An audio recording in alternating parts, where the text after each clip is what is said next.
दोस्तों ये गाना तो सुना ही होगा आपने, आजा शाम होने आई मौसम ने ली अंगड़ाई। Well well well, the makers of house of the dragon literally हमें इस गाने के साथ छेड़ रहे हैं। ड्रैगन्स और मिडिवल वॉरफेयर के शो में अगर लोग ज्यादातर रूम्स में बैठकर बातें ही करेंगे तो हमारे पेशेंस का टेस्ट तो होना ही है ना, राइट? हेलो सिनेमा के दीवानों, वेलकम टू असली रेटिंग, जो आपको दे फिल्मों का असली स्कोर बिना कोई बोर। अगर आप अपने रुपए और कीमती समय वेस्ट नहीं करना चाहते तो असली रेटिंग चैनल को सब्सक्राइब कीजिए और इस चैनल को दूसरों के साथ शेयर भी कीजिए। दोस्तों एपिसोड 5 भी एपिसोड 4 की तरह आपको लेट डाउन कर सकता है। किंग्स लैंडिंग टेकओवर के बाद रेनेरा की प्रॉब्लम्स कम होने के बजाय और बढ़ रही है। Emma D'Arcy once again brings that controlled frustration beautifully. Westeros में a woman on the throne को सोल्यूशन नहीं प्रॉब्लम माना जाता है। एंड सैडली 200 साल बाद भी गेम ऑफ थ्रोन्स तक कुछ खास बदलने वाला नहीं। टेक्नोलॉजी छोड़ो, सोशल डायनामिक्स भी वही सेम है।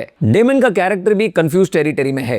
एपिसोड 3 में दुनिया कॉन्कर करनी थी और अब रेनेरा से सिटी वॉच की सैलरी को लेकर बहस हो रही है। Matt Smith always commands attention, but Daemon खुद अपने प्लॉट के प्रिजन में फंसा हुआ लग रहा है। और हैरन हॉल में एमन फाइनली 2 एपिसोड्स बाद होश में आ गया है। इवन मिचेल की इंटिमिडेटिंग प्रेजेंस अभी भी इंटैक्ट है, जबकि गेल रैंकिन की एलिस रिवर्स अपनी मिस्टीरियस विची एनर्जी से सीन्स को इंटरेस्टिंग बनाती हैं। प्रॉब्लम यह है कि एमेंट जैसा एक्सप्लोसिव कैरेक्टर ऑलमोस्ट पूरा सीजन आउट ऑफ एक्शन रहा है when compared to the second season. उधर एगन लैरिस स्ट्रॉन्ग और टाइलन लैनिस्टर के साथ वेस्टेरोस में भटक रहा है रिवेंज और रिडेम्पशन के बीच। टॉम ग्लिन कार्ने एगन की ब्रोकन एरोगेंस को ब्रिलियंटली कैरी करते हैं, while Matthew Needham as Larys gets one of the episode's sharpest moments। फिलहाल एक्चुअल वॉर अगर कोई लड़ रहा है तो वो है सिर्फ sir Christian Cole. Cole leech field swarms और मिडनाइट रेड्स के थ्रू डेमन की आर्मी को एग्जॉस्ट कर रहे हैं। एपिसोड के एंड में कोल अपनी आर्मी को ऑलमोस्ट सुसाइड मिशन के लिए रैली करता है, लेकिन मेरे लिए एपिसोड की बेस्ट लाइन उसकी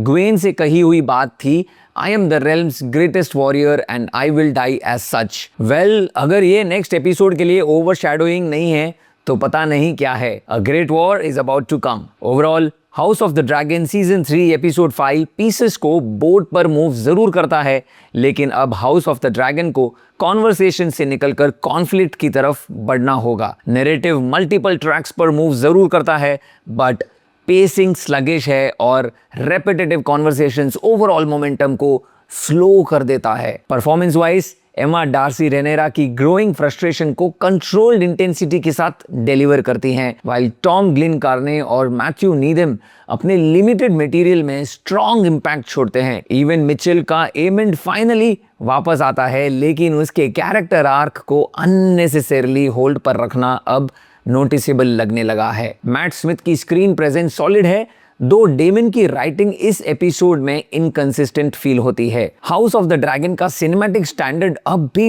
प्रीमियम है, बट स्टोरी टेलिंग को अब एक्चुअल कॉन्फ्लिक्ट की तरफ शिफ्ट होना जरूरी है। मेरी तरफ से house of the dragon season 3 episode 5 को मिलते हैं 2.5 स्टार्स आउट ऑफ 5 स्टार की असली रेटिंग। एपिसोड 5 डिसअपॉइंटिंग नहीं है, but it definitely feels like the काम बिफोर द स्टॉर्म।